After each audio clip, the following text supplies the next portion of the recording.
Good morning, students. Today we are going to read the chapter 8 of your supplementary reader book, which is Resolution. The name of the chapter is Old Man at the Breach. This is the 8th chapter of your resolution book. It should be noted by you that chapter 7, which is The Man Who Knew Too Much, has been deleted from your course due to COVID-19 this year.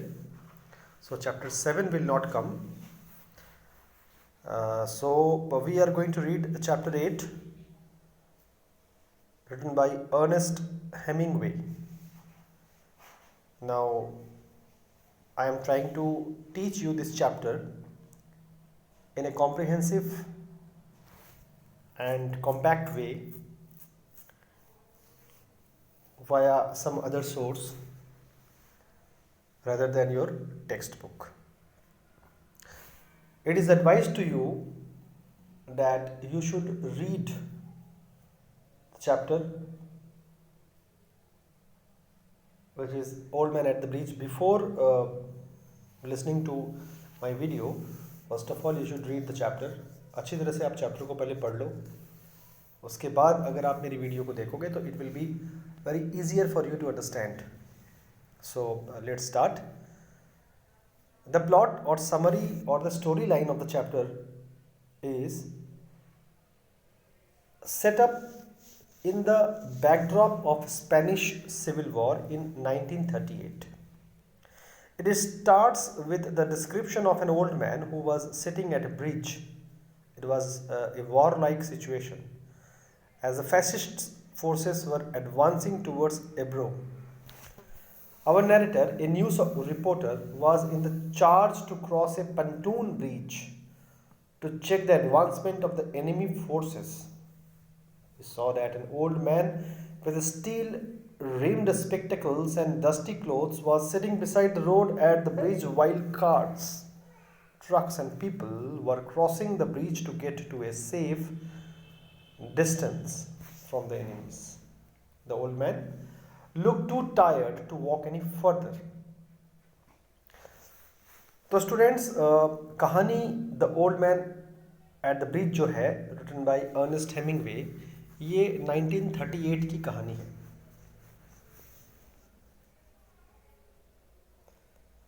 यानी कि लगभग आज से 82 years पहले की ये कहानी है.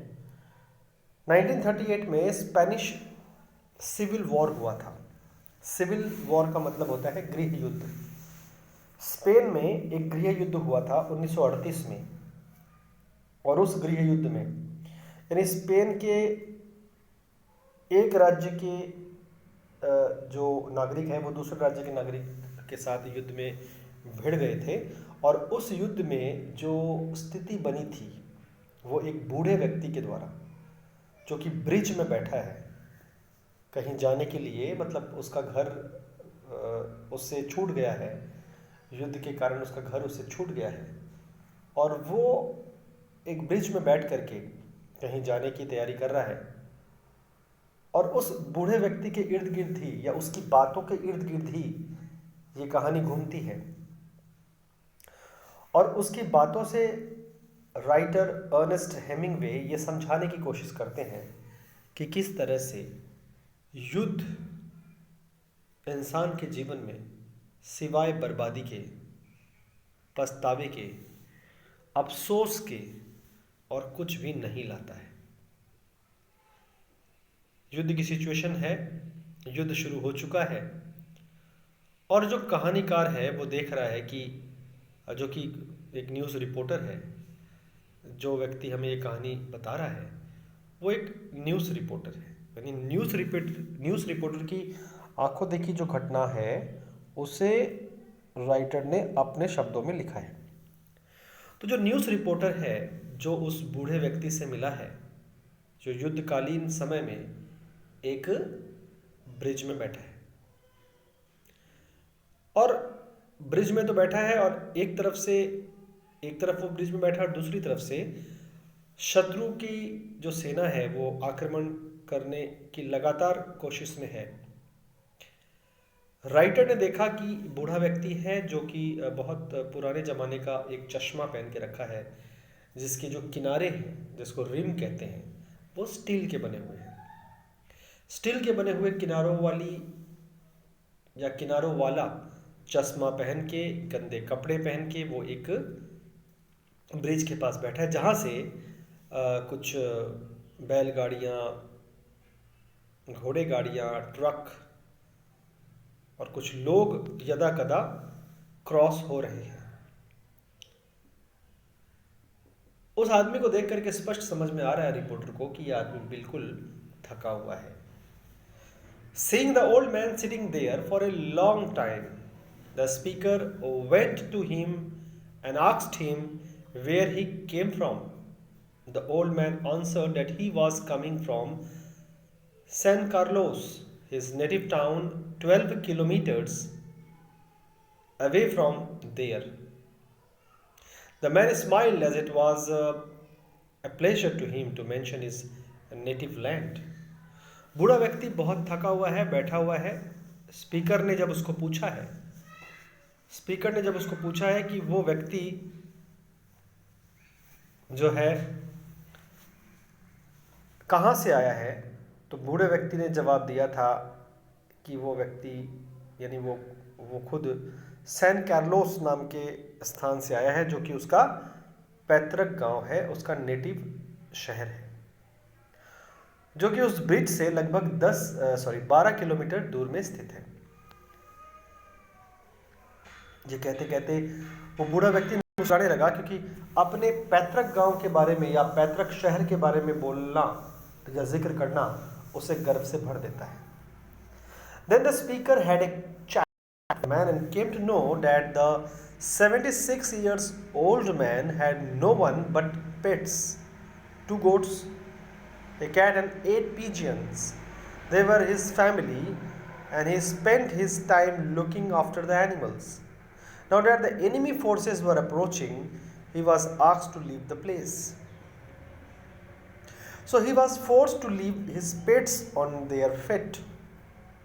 The old man is not anxious about what would happen to his family, the animals.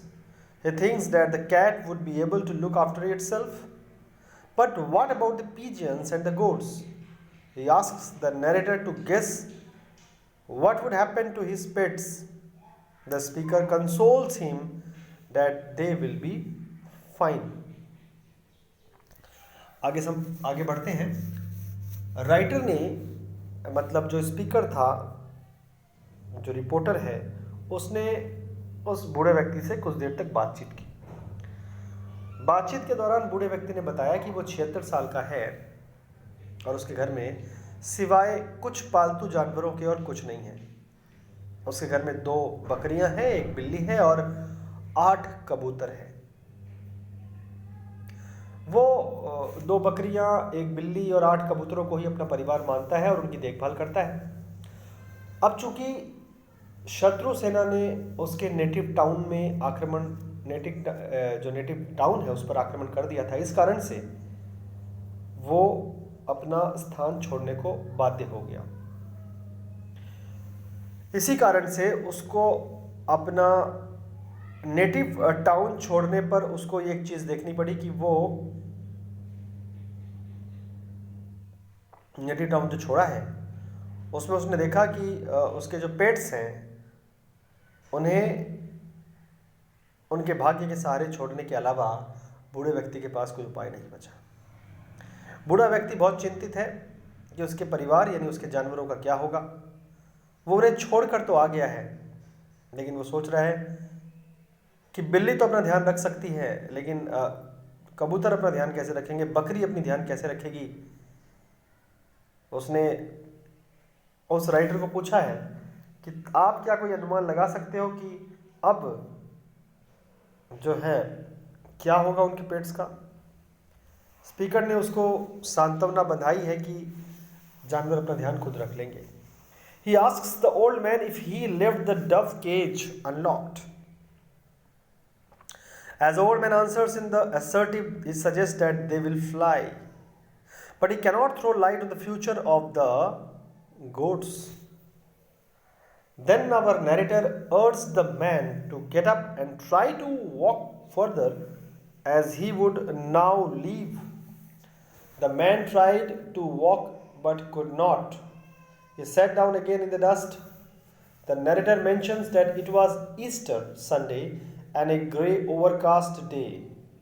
He finishes his story by commenting that there was nothing in favor of the old man except the facts that the enemy planes were not up in the sky for the overcast weather and that the cats can look after themselves. पूरी बातचीत के दौरान reporter से वो जो बूढ़ा व्यक्ति था वो लगातार अपने पालतू जानवरों के बारे में ही जिक्र करता रहा। उसने जब बहुत उत्सुक होकर के उसको पूछा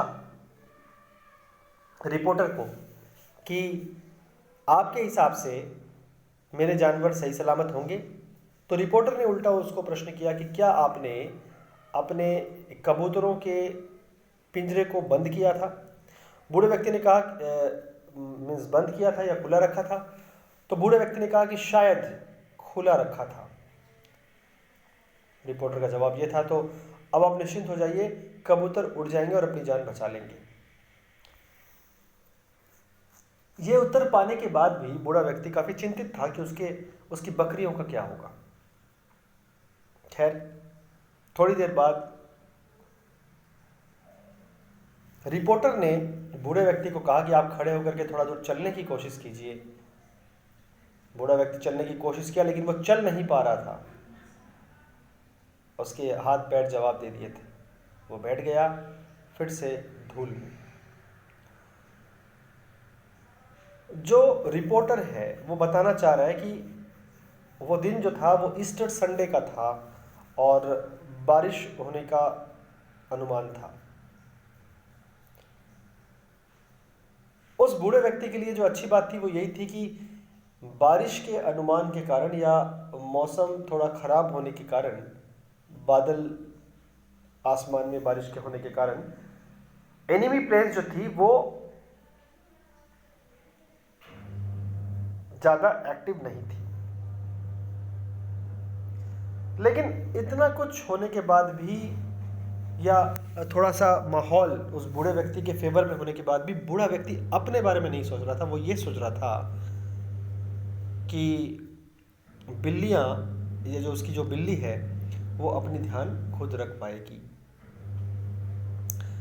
अंत तक उस बूढ़े व्यक्ति का ध्यान सिर्फ और सिर्फ अपने पेट एनिमल्स में ही लगा रहा। तो ये थी कहानी old man at the bridge, commenting या कमेंट्री ऑन द स्टोरी। ये भी हम लोग थोड़ा सा जो है पढ़ लेते हैं। कमेंट्री ऑन द स्टोरी क्या कहती है। Published in 1938, the story Old Man at the Bridge is about a conversation between a news reporter and an old man who had to leave his hometown during the Spanish Civil War. Hemingway was appointed by the North American Newspaper Association, but he apparently decided to write it as a short story instead of a news article. As the title suggests, the story revolves around the old man. This very short and simple story is a powerful depiction on how war affects the lives of common people who are without politics. The old man has nothing to do with the impending war, but still he had to leave his home and his beloved pets whom he regards as his family. तो students, सबसे बड़ी बात यह है कि इस कहानी में यह दिखाया गया है कि वो बूढ़ा व्यक्ति जिसको राजनीति से कोई लेना देना नहीं है, जिसको युद्ध से कोई लेना देना नहीं है,